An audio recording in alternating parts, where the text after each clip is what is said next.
எனது அன்பு நேயர்களே, வணக்கம். உலகெங்கும் வாழும் பாபு சயின்டிபிக் ஆஸ்ட்ராலஜி சேனலின் நேயர்களுக்கு என்னுடைய அன்பான வணக்கங்கள். இந்த பதிவிலே ஏப்ரல் 20, 2026 துவங்கி ஏப்ரல் 26, 2026 வரை இருக்கக்கூடிய இந்த வாரம், பராபவ வருடம் துவங்கி சித்திரை 7ஆம் நாள் முதல் சித்திரை 13ஆம் நாள் வரை இருக்கக்கூடிய இந்த நாட்களுக்கான பலன்களை, ஒவ்வொரு நாளுக்கான சிறப்பு திதி நட்சத்திரம் தரக்கூடிய முக்கிய சிறப்பு அம்சங்களை முதலிலும், அதை தொடர்ந்து உங்கள் ராசிக்கான பலனையும் இந்த பதிவிலே காண்போம். அன்பு நேயர்களே, இந்த பராபவ வருடம் என்பது நான் தனிப்பதிவு தந்திருக்கின்றேன். பராபவ வருடத்தில 12 ராசிகளுக்குமான பதிவில பொதுவில் கிரகங்கள், முக்கிய கிரகங்கள், அந்த வருட கிரகங்கள் தரக்கூடிய பலன்களை பற்றியும் தந்திருக்கின்றேன். அதை காணாதவர்கள் லிங்க் மற்றும் டிஸ்கிரிப்ஷன்ல தருகின்றேன், சென்று காணலாம். இந்த வாரத்தை பொறுத்தவரை சந்திரன் வார பலன்களுக்கு மிக முக்கியம். வார பலன்களுக்கு சந்திரன் மற்ற கிரகங்களோடு இணைந்து தரக்கூடிய பலன்கள், நீங்கள் வாழ்க்கையில எந்த தசாபுக்தி அந்தரத்தில இருந்தாலும் சரி, சிறப்பாக சந்திரன் அமைந்து விட்டால் மற்ற கிரகங்களோடு சிறப்பு அற்புதமாக அமைந்துவிடும். திங்கட்கிழமை பராபவ வருடம் சித்திரை 7, ஏப்ரல் 20, 2026 அன்றைய திதி காலை 7:27 AM வரை திருதியை, பின்னர் அடுத்த நாள் 4:15 வரை சதுர்த்தி, அதன் பின்னர் பஞ்சமி. நட்சத்திரம் ரோஹிணி நட்சத்திரம், 2:08 AM வரை ரோஹிணி நட்சத்திரம், பிறகு மிருகசீரிடம். 3 திதிகள் ஒன்றாக கூடிய நாளாக இது அமைகிறது. ஆகையினால் அவமாகம். இந்த அவமாக தினத்தன்று தான தர்மங்கள் செய்வதற்கு ஏற்ற நாளாக அமைகிறது. போர் போடுவதற்கு ஏற்ற நாளாக இது அமையும். விவசாயம் சார்ந்தவர்களுக்கும் சரி, நீரின்றி அமையாது இவ்வுலகு. அது எதுவானாலும் நீர் தேவை. நீர்தான் வாழ்க்கைக்கு மிகப்பெரிய ஆதாரம். ஆகையினாலே நல்ல நீர், சுவையான குடிநீர் வேண்டும் என்றாலும் சரி, அருமையான ஒரு பாசன வசதிக்காக ஒரு போர் போடுகின்றீர்கள் என்றாலும் சரி, அதற்கு இந்த நாள் ஏற்ற நாள். இந்த காலத்துல வீட்டில பியூரிஃபையர் வாங்குகிறார்கள். ஆகையினால் நல்ல நீர், நல்ல கம்பெனியிலிருந்து ஒரு பியூரிஃபையர் வாங்குவதற்கு கூட ஏற்ற நாளாக நீங்கள் எடுத்துக்கொள்ளலாம். ஏனென்றால் நல்ல நீரே உடலில் பல நோய்களை தவிர்த்து விடும். சுத்தம், சுகாதாரமான நீர் மிக மிக அவசியம். இந்த நாளுக்கான சிறப்பு, சூரியன் உச்சம் பெற்று மற்றும் சந்திரனும் உச்சம் பெற்று இருக்கக்கூடிய ஒரு மிக மிக ஒரு அருமையான நாளாக அமைகிறது. அக்ஷய திருதியை நாளாக இது அமைகிறது. ஆகையினால் திருதியை அமைந்திருக்கக்கூடிய அந்த 7:27 AM அதிகாலை வரை எந்த ஒரு முகூர்த்தமும் பார்க்க தேவையில்லை. எந்த சுபகாரியம் வேண்டுமானாலும் செய்யலாம். வளர்ச்சிக்கான கௌரி விரதத்தை, அம்மன் வழிபாடு மேற்கொள்ளக்கூடிய நாள். பகலாமுகி வழிபாடு செய்வதன் மூலமாக செவ்வாய் தோஷம் விலகக்கூடிய அமைப்பு. விநாயகர் வழிபாடு ஏற்றத்தை தரும், வளர்ச்சிக்கான ஒரு வழிபாடாக விநாயகர் வழிபாடு செய்ய. அது மட்டுமல்ல, வளைகாப்பு, சீமந்தம், விஷ்ணுவள்ளி, பெயர் சூட்ட என்று எல்லா சுபகாரியங்களுக்கும் ஏற்ற நாள். திருமணம் சார்ந்த எல்லா நல்ல விஷயங்களையும் செய்யலாம். கணபதி ஹோமங்கள் செய்வது. ஆனால் இந்த நாளில் கோயில் கட்டுவதற்கான வேலைகளை செய்யலாம். ஆனால் கும்பாபிஷேகம் செய்வதை தவிர்ப்பது நல்லது. அடுத்தது செவ்வாய்க்கிழமை பராபவ வருடம் சித்திரை 8 செவ்வாய்க்கிழமை, ஏப்ரல் 21, 2026 1:20 AM வரை பஞ்சமி திதி, அதன் பின்னர் சஷ்டி திதி. நட்சத்திரம் மிருகசீரிட நட்சத்திரம் 11:58 PM வரை, பிறகு திருவாதிரை நட்சத்திரம். ஆகையினாலே 11:58 இரவு வரை சித்த யோகம், பின்னர் மரண யோகம். அம்மன் வழிபாட்டிற்கு ஏற்ற நாள். அழகு பெறுவதற்கான வழிபாடுகள். எப்போதுமே ஆள் பாதி ஆடை பாதி என்பார்கள். அது போன்று முகத் தோற்றத்தில உண்மை இருக்கும்போது அந்த முகத்தின் அழகு, அகத்தின் அழகு முகத்திலே வெளிப்படும். ஆகையினாலே அகமும் அழகாக, முகமும் அழகாக இந்த நாளிலே வழிபாடுகள் செய்வதற்கு ஏற்ற நாள் செவ்வாய்க்கிழமை. செவ்வாய்க்கிழமை என்றாலே முருகனுக்கு உகந்த நாள். ஆகையினால் முருகன் வழிபாடு, முருகு என்றாலே அழகு. ஆகையினாலே இந்த நாளிலே அழகு கூடுவதற்கு இந்த நாளிலே சிறப்பான வழிபாடு செய்வது உங்களுடைய அழகை அதிகரித்து வசீகரிக்கக்கூடிய தோற்றமே வெற்றிக்கான வழியாக இருக்கும். அது மட்டுமல்ல, இந்த நாளிலே சங்கராச்சாரியார் அவதரித்த நாள். சிவ வழிபாடு மற்றும் பஜகோவிந்தம், அந்த பஜகோவிந்தம் பாடல், சங்கராச்சாரியார் இயற்றிய பாடலுக்கு பொருள் தெரிந்து அதை கற்றுக்கொள்ள முயற்சி செய்யுங்கள், வெற்றி நிச்சயம். அடுத்தது புதன்கிழமை பராபரவ வருடம் சித்திரை 9, ஏப்ரல் 22, 2026 10:49 PM வரை சஷ்டி, அதன் பின்னர் சப்தமி. திருவாதிரை நட்சத்திரம் 10:13 PM வரை, அதன் பிறகு புனர்பூசம் நட்சத்திரம். 10:13 இரவு வரை சித்த யோகம், நாள் முழுவதும் சித்த யோகம் தான். சஷ்டி விரதம். ராமானுஜர் ஜெயந்தி. இந்த ராமானுஜர் அருளிய அந்த 8 அக்ஷர மந்திரமான ஓம் நமோ நாராயணாய என்ற எளிய மந்திரத்தை சொன்னாலும் கூட, ஏனென்றால் இந்த கலியுகத்திலே இறைவனின் பெயரை சொன்னாலும் கூட நமக்கு பல விஷயங்களிலிருந்து, பாவங்களிலிருந்து விமோசனம் கிடைக்கும்.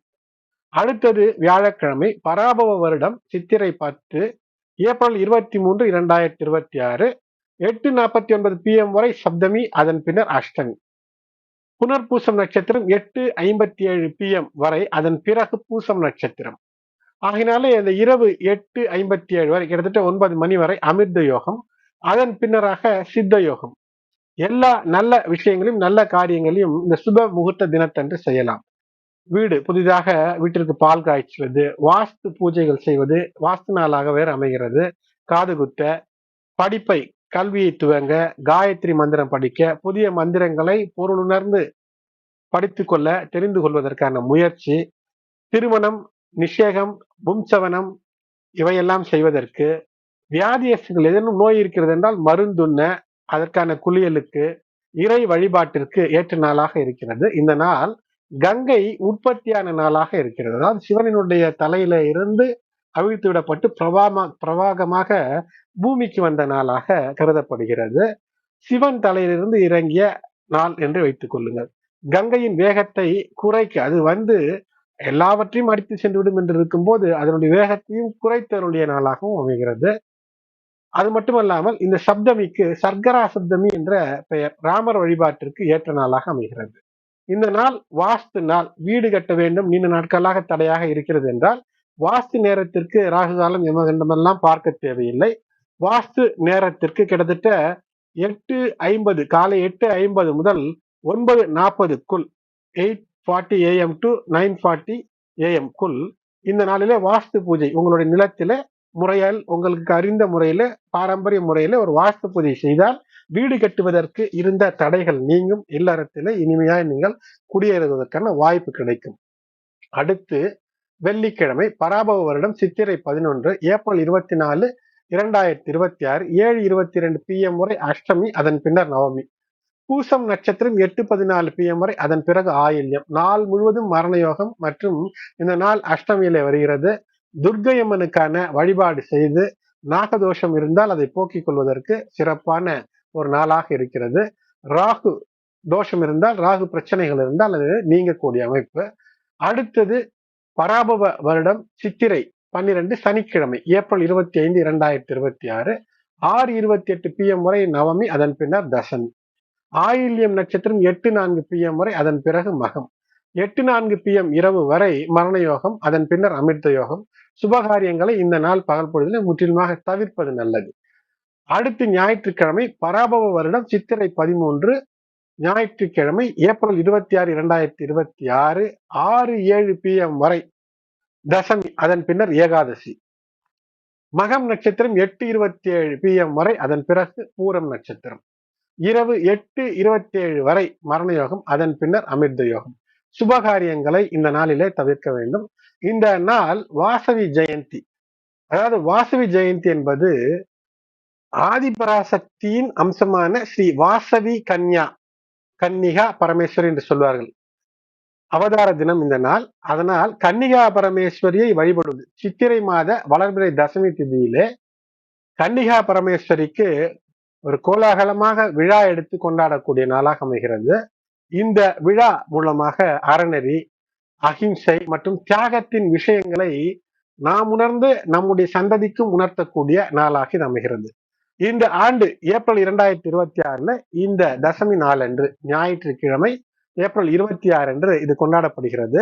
அம்மனுக்கு, கன்னிகா பரமேஸ்வரி அம்மனுக்கு சிறந்த பூஜை, வழிபாடுகள், ஆராதனை எல்லாம் செய்து அம்மனுடைய அருள் பெற வேண்டுகின்றேன்.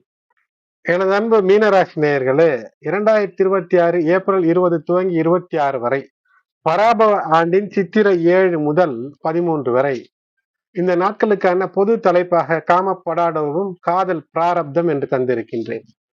காரணம் என்னவென்றால், சுக்கிரன் உங்களுடைய ராசியிலிருந்து 3ஆம் நிலையில ஆட்சி பெற்று சந்திரன் உச்சம் பெற்று இணைந்திருப்பதும், 2ஆம் நிலையில சூரியன் உச்சம் ஆகையினாலே சூரிய சந்திரர்கள் உச்சம் உங்களுடைய ராசியில சனி பகவானோடு சேர்த்து ஜென்மச்சனியாக இருக்கக்கூடிய சனி பகவானோடு சேர்த்து 2ஆம் அதிபதி மற்றும் 4ஆம் அதிபதி இணைவு 4 மற்றும் உங்களுடைய ராசிக்கான அதிபதி குருவோடு பரிவர்த்தனை என்று அற்புத நிலை. பிரச்சனைகள் எதுவென்றாலும் உங்களுடைய நீங்களாகவே ஏற்படுத்தி கொண்ட பிரச்சனை என்றாலும் சரி, வீடு வாகனங்களிலே ஏதேனும் பிரச்சனை ஏற்பட்டாலும் அது பிரச்சனை ஏற்பட்டால் உடனே தீரக்கூடிய அமைப்பு.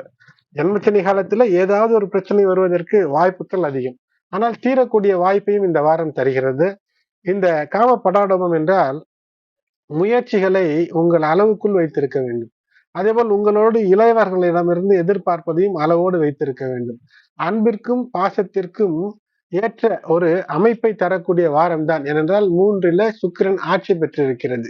இந்த ஆட்சி பெற்ற சுக்கிரன் வைபவ லக்ஷ்மி ராஜயோகத்தை தருகிறது. ஆகையினால் உங்கள் வீட்டிலே குடும்ப உறுப்பினர்களில இளையோர்களின் மூலமாக ஒரு ஆதரவு, இதுவரை நெருக்கம் அன்பு இல்லாமல் ஏதோ சண்டை சச்சரவாக இருந்தால் அதிலிருந்து ஒரு முன்னேற்றம் என்பது இருக்கும். 12லே ராகு.